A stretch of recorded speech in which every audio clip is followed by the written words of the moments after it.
এবার কিন্তু আজাদি স্লোগান নিয়ে সমস্যা তৈরি হচ্ছে। যাদবপুরে আজাদি স্লোগান উঠেছিল, সেখানে কুণাল ঘোষ বলছেন যে কেন আজাদি স্লোগান, কি চায় সিপিএম। রাজন্য হালদারও স্লোগান দিয়েছিল, সেখানে কিন্তু সিপিএমরা বলেছিল যে কেন এই স্লোগান। তো এই যে স্লোগান বিতর্ক, কি বলবেন? শুনুন, জেএনইউ থেকে একটা স্লোগান উঠেছিল, ইয়ে আজাদি ঝুঠা হ্যায়, এবং পরবর্তীকালে আমরা দেখতে পেয়েছি যাদবপুরে যেসব লাল বাঁদরগুলো আছে, মানে যেগুলো তৃণমূলের স্বাস্থ্য পরিষেবায় অক্সিজেনটা না পেলে তারা রাস্তায় নামতে পারে না, তৃণমূলের অক্সিজেন না পেলে ভোটে প্রতিদ্বন্দ্বিতা করতে পারে না, তারা এখন নেমে রাস্তায় এইসব কথা বলছে। আর কুণাল ঘোষের কথা কে মানে? কুণাল ঘোষ এদের বিরোধিতা আজকে করছে, কিন্তু ভোট প্রক্রিয়া আসুক, এদেরকেই অক্সিজেন দিতে কুণাল ঘোষ নেমে যাবে। আপনারা দেখতে পেয়েছেন যখন ভোট হয়েছে, রাজ্যে যখন ভোট হয়েছে, 21 সালের নির্বাচন হয়েছে, তখন আমরা দেখতে পেয়েছিলাম যে নো ভোট টু বিজেপি করে ক্যাম্পেন করেছিল সিপিএম, যারা এত তৃণমূলের দুর্নীতি নিয়ে এত বারবার সরব হয়। ওদের যে নেতা আছে শতরূপ ঘোষ, যে বারবার চোর কুণাল করে, সেই চোর কুণালও মানে সেই শতরূপ ঘোষও আমরা দেখতে পেয়েছি নো ভোট টু বিজেপিতে সায় দিয়েছে। তাদের তো তখন তো আমরা দেখতে পাই না তৃণমূলের দুর্নীতির বিরুদ্ধে কথা বলে। দেখুন, এখন বিষয়টা পুরোপুরি হয়ে গেছে। সিপিএম তো প্রথম কথা হচ্ছে রাষ্ট্রবিরোধিতায় আজকের থেকে না অনেক দিন ধরেই নেমে পড়েছে। তারা তাদের ডেফিনেশনে স্বাধীনতা কী হয় সেটা বাংলার মানুষ বুঝতে পারে না, সেটা চীন, ভেনেজুয়েলা, এদের এই সব জায়গার লোকেরা বুঝতে পারে, বাংলার মানুষ বুঝতে পারে না। আর তারপরে কথা হচ্ছে কলকাতা পুলিশের সামনে দাঁড়িয়ে আজকে এই মানে এই আজাদি স্লোগান তুলছে, অর্থাৎ এই রাষ্ট্রবিরোধী একটা স্লোগান তুলছে, সেখানে কলকাতা পুলিশেরও কোনো ভূমিকা নেই। তাহলে আমরা কি এইটা ভাববো না যে এখানে পুরোপুরি ওই ইন্ডিজোটের সেটিংটার মতো কুণাল ঘোষা সিপিএমের সেটিং? আর এখন এত প্রতিবাদী হয়তো কোনো লাভ নেই, প্রতিবাদ করতে হলে তাদেরকে অ্যারেস্ট করুক, যারা রাষ্ট্র বিরোধিতা করছে, যারা বারবার বাংলার বিরোধিতা করছে, যারা স্বাধীনতা নিয়ে বারবার কটাক্ষ তুলছে, তাদেরকে গ্রেপ্তার করুক কুণাল ঘোষরা। তারপর তো আমি বুঝতে পারবো কুণাল ঘোষরা কত বড় প্রতিবাদী। দেখুন, এদের বিরুদ্ধে আমরা ছিলাম, এদের বিরুদ্ধে আমরা আছি, এবং এদের বিরুদ্ধে আপোষহীন লড়াই আমাদের পক্ষ থেকে চলবে। কিন্তু সিপিএমরা বলছে তো আপনাদের সঙ্গে সেটিং আছে তৃণমূলের, বিজেমূল, আপনারা আবার বলছেন ওদের সঙ্গে সেটিং আছে। দেখুন, সিপিএমের সাথে কারা ইন্ডিজোটের বৈঠকে গিয়ে প্রয়াত নেতা সিপিএমের সীতারাম ইয়েচুরির সাথে বসে, রাহুল গান্ধীর সাথে বসে সুন্দর লাঞ্চ পাটনাতে, ব্যাঙ্গালোরে কারা করেছিল, বাংলার মানুষ তো পুরোটা দেখেছে। বাংলার মানুষ তো চোখে আর ওই পড়ে নেই, ঠুলি পড়ে নেই, তো বাংলার মানুষ জানে। তাই সেটিংটা আদতে কাদের সাথে কাদের সেটিং সেটা আমরা বুঝতে পারি।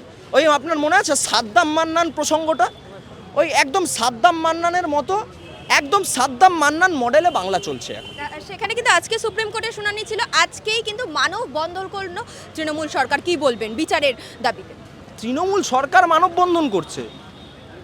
তৃণমূল সরকার তো এই ধর্ষণের সাথে, এই অভয়া মৃত্যুর সাথে, এবং রাজ্য জুড়ে যে থ্রেট কালচার, তার সাথে একদম পুরোপুরিভাবে যুক্ত। যদি তাদের আজকেই মানববন্ধন করতে হয়, তাহলে তারা অভিক দে, বিরূপাক্ষ বিশ্বাসের বিরুদ্ধে কেন পদক্ষেপ নিল না? তারা কেন তৃণমূলের স্বাস্থ্য দপ্তরে যে এত বড় দুর্নীতি হয়েছে, যেটা আমরা বলছি না, তৃণমূল বিধায়ক মদন মিত্র দাবি করছে যে স্বাস্থ্য দপ্তর জুড়ে একটা বিরাট বড় দুর্নীতি হয়েছে, তারপরেও স্বাস্থ্য শিক্ষা অধিকর্তা এবং স্বাস্থ্য অধিকর্তাকে নিয়ে গিয়ে নিজের নিগম বাঁচিয়ে তাদের নিয়ে গিয়ে অন্য একটা ডিপার্টমেন্টে, কাউকে ওএসডি পাবলিক হেলথ, কাউকে মানে আরেকজনকে আপনার যিনি স্বাস্থ্য অধিকর্তা তাকে গিয়ে আরেকটা ডিপার্টমেন্ট, তো এই ডিপার্টমেন্টগুলো দিয়ে কী হবে? এদের তো সাসপেন্ড করা উচিত ছিল, তো সেই সাসপেন্ড তো তারা করেনি। মানববন্ধন করে স্ক্রিপ্ট তৈরি করে লাভ নেই তো সুপ্রিম কোর্টের স্ক্রিপ্ট তৈরি করে অভয়া মৃত্যুকে জাস্টিফাই করলেই তো আর তৃণমূল কংগ্রেস এই অভয়া মৃত্যুর সবথেকে বড় প্রতিবাদী রাজনৈতিক দল হতে পারে না।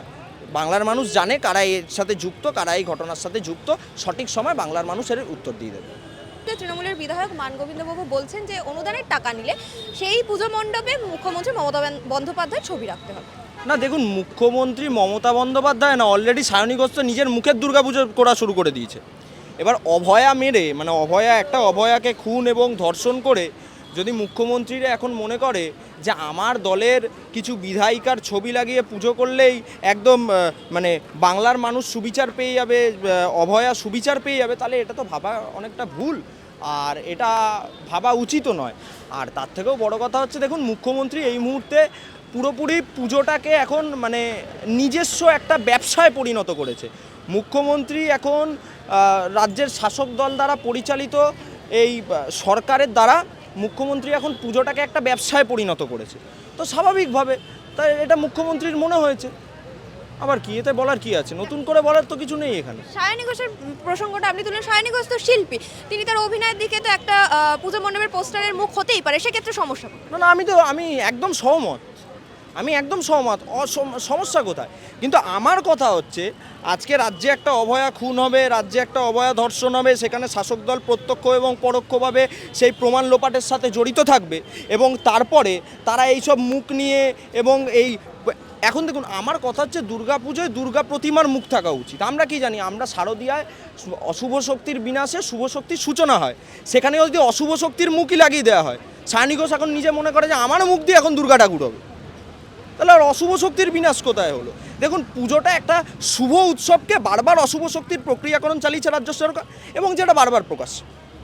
এবং সেখানে কিন্তু অরূপ চক্রবর্তী বলছেন যে বন্যা দুর্গত এলাকা, সেখানে কিন্তু মুখ্যমন্ত্রী 2 লক্ষ টাকা করে ঘোষণা করেছেন মৃতদের পরিবারের জন্য, কিন্তু কেন্দ্র বঞ্চনা করেছে, কেন্দ্র কোনো টাকা দেয়নি, কত বছর ধরে ড্রেজিং হয়নি, তাই জন্য এই অবস্থা। কেন্দ্র সরকার 2022 সালে 1500 কোটি টাকা দিয়েছিল এই ডিভিসির জন্য, 1500 কোটি টাকা স্যাংশন করেছিল বন্যা নিয়ন্ত্রণের জন্য, এবং শেষ 3 বছরে সব মিলিয়ে 675 কোটি টাকা দিয়েছে কেন্দ্র সরকার। এবং যে ভিত্তিতে চুক্তি হয়েছিল, অর্থাৎ 60-40 রেশিওতে চুক্তি হয়েছিল, তাহলে আমার কথা হচ্ছে কেন্দ্র সরকার টাকা অ্যালটমেন্ট করলো, 3 বছর এতগুলো টাকা এলো, মুখ্যমন্ত্রী কি করলো? তারা তো 1200 কোটি টাকার ঘাটাল মাস্টার প্ল্যানের কথা বলেছিল, তাহলে যে 1200 কোটি টাকার ঘাটাল মাস্টার প্ল্যান এখন কোথায় গেল? এটা আমার প্রথম প্রশ্ন। আর দ্বিতীয় প্রশ্ন হচ্ছে, ড্রেজিংয়ের দায়িত্ব তো রাজ্যের সরকারের, রাজ্যের সরকার কি করেছে?